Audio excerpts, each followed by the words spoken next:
come back with my Raw review for November 24th. Yeah.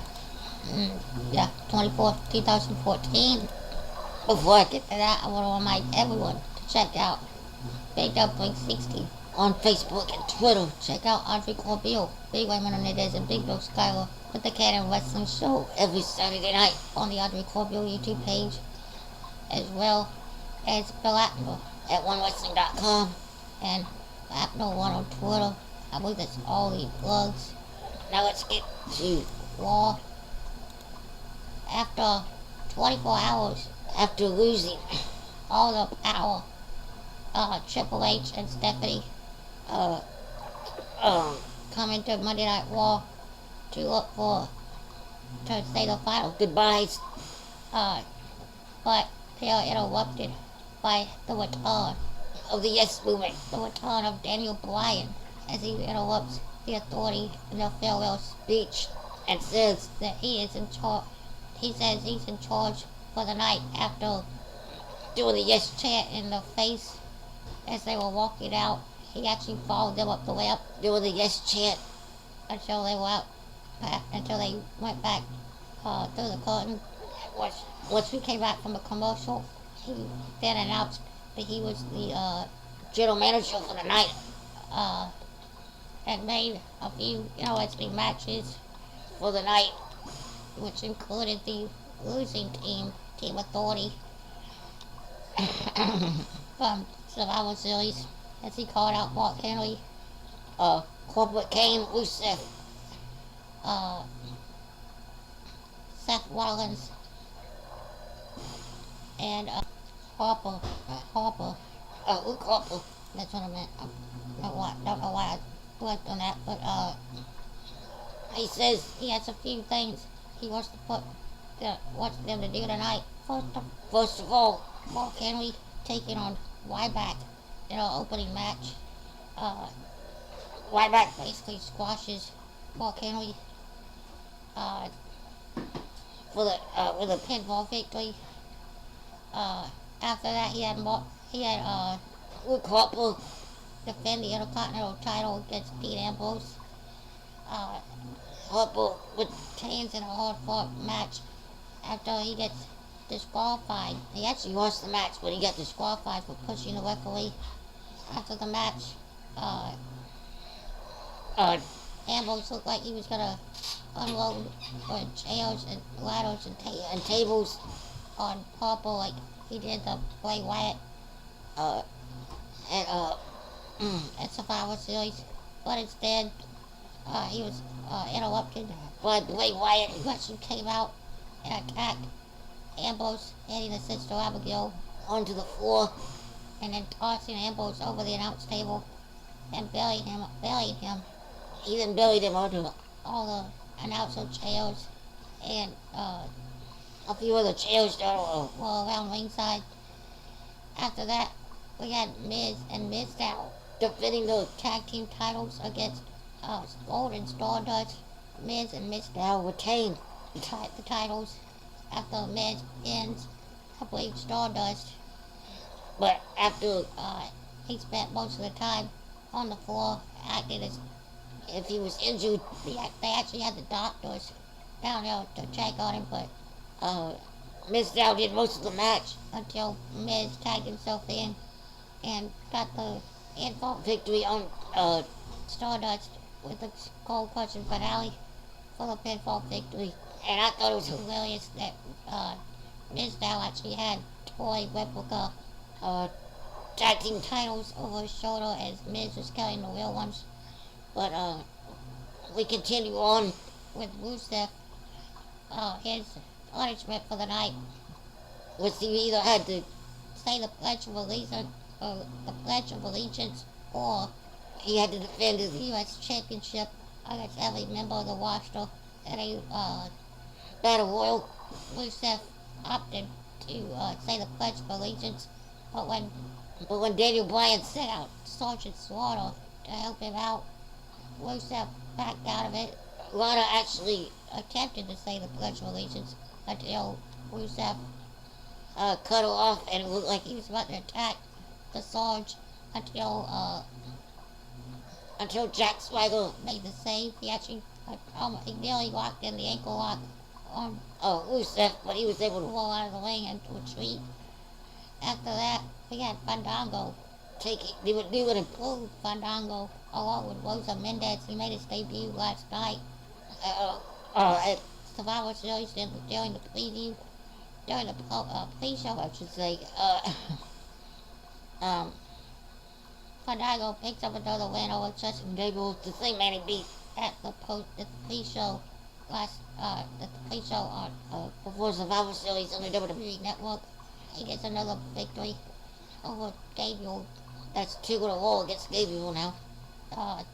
Big Show then comes out to apparently apologize for his actions last night when he knocked out John Cena with one punch. Big Show tried to apologize, saying that he actually felt that the Authority were on the verge of picking up the win during the match, and he didn't realize that Ziggler was going to pull out the fight that he did. And the fans the fans were not having any of it. And he actually, Big Show started to get upset until he actually called out anyone to come out and confront him.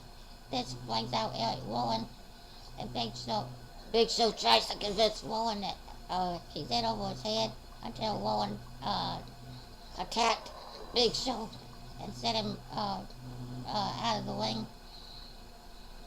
After that, we had Brie Bella, who apparently now is a heel and formerly aligned with her sister, Nikki, even though this Raw was technically her last day as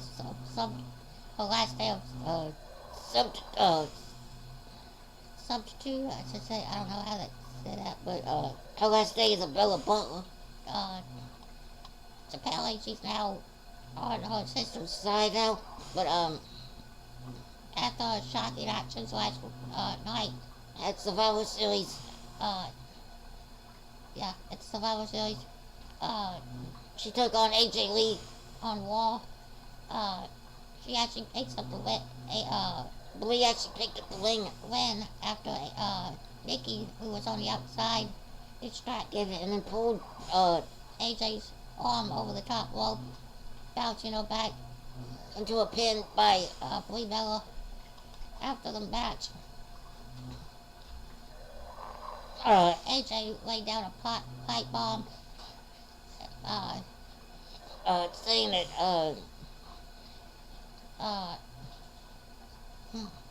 the two of them don't even equal the equal half the champion she is, and talent is not sexually transmitted, which I thought was hilarious.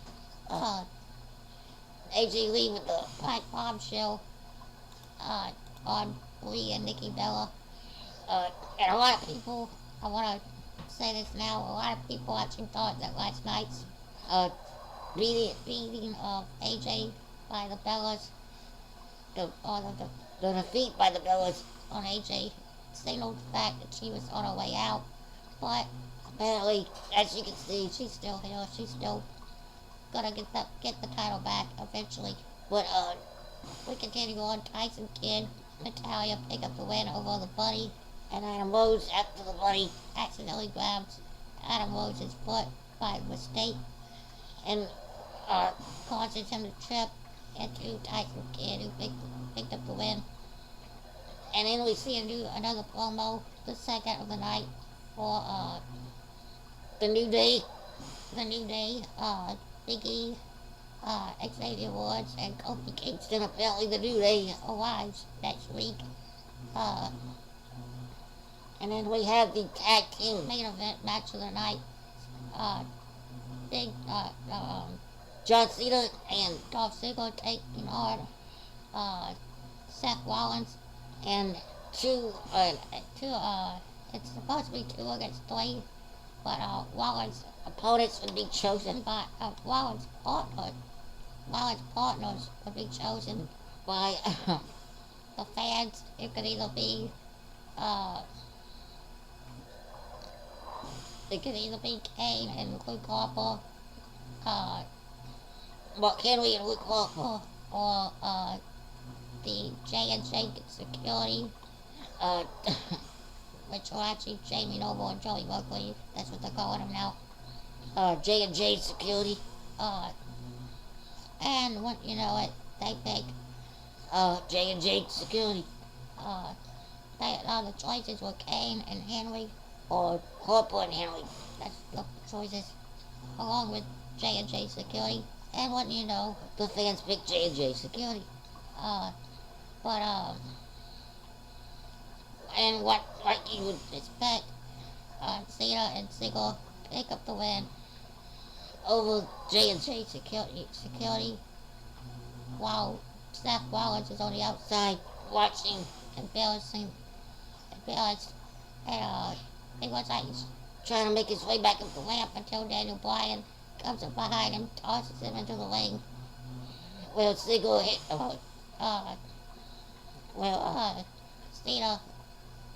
Sigel hits him with a super kick, I believe, and then Cena with the attitude adjustment. They actually won the match by Sigel hitting the zigzag on one of the J&J Security, while Cena hit the AA for the pin. They did wait out Rollins, like I said, to end the show, as Daniel Bryan led the universe in a yes chant. And then I heard on Facebook that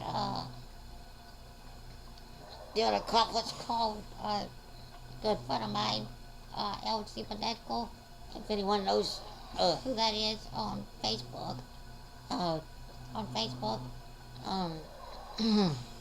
But Daniel Bryan should be on his way back soon. Apparently, he made that announcement on the WWE after a war to the live crowd. Apparently, he made that announcement saying he was on his way back. So I'm not sure when that's actually going to happen. I'm thinking it's going to be the Royal Rumble. Well, he actually makes his actual return probably inside the Royal Rumble match. But that's going to be interesting to see how that turns out. But until next time, like, subscribe, comment. Let me know what you thought of Raw, if you enjoyed it. I didn't really enjoy it that much, because, in my opinion, you need someone like the Authority or a Mr. McMahon or that sort, to give people the right kind of push or whatever. Without somebody there, it's not really, without somebody running the show and making decisions and giving a reason to fight or whatever, it's not really that entertaining to me as it is when somebody's actually there, like I said, making decisions and such. But that's my opinion. Like, subscribe, comment, and of course, next week they announced next week's general manager will be the anonymous Raw general manager. Anybody remembers that? It ended up being Hornswoggle the last time. I don't know who it is this time. But the anonymous Raw general manager is back next week, and I have a feeling that this is going to get steadily worse and worse for all you IWC big guys out there, people. It's going to get steadily worse until John Cena actually brings back the Authority. But that's my opinion. And yeah, again, like, subscribe, comment, and let me know what you thought of the show. Until next time, I'm out of here. See ya.